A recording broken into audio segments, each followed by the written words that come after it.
Le pétrole est au bout du chemin forestier. Depuis l'après-guerre, une soixantaine de puits sont ainsi répartis sur le bassin d'Arcachon. L'exploitant n'en aura pas plus. Les habitants du secteur ont appris que l'État ne voulait pas. Le problème, c'est qu'on importe du pétrole qui vient de l'autre bout du monde, donc on en a besoin, hein. Alors je vois vraiment pas la raison de ne pas le prendre sur place. Un argument que la société Vermilion a souvent avancé. Cette fois, l'entreprise canadienne se tait, tant que le refus n'est pas signifié par arrêté préfectoral. Pourtant, le producteur de pétrole pensait avoir le droit pour lui. Les forages sont autorisés sur les gisements déjà en exploitation, ce qui est le cas à Cazaux. Mais la rue a eu le dernier mot.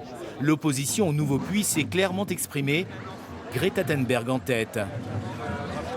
C'est quand même une belle victoire des élus écologistes, des mouvements citoyens.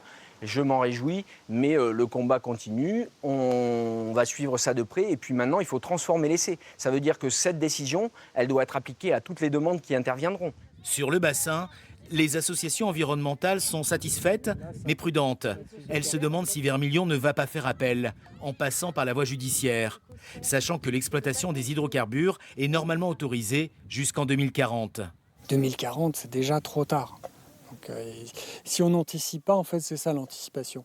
Ça fait 100 ans qu'on sait, ça fait 100 ans qu'on attend, on voit le mur se rapprocher, il se rapproche de plus en plus.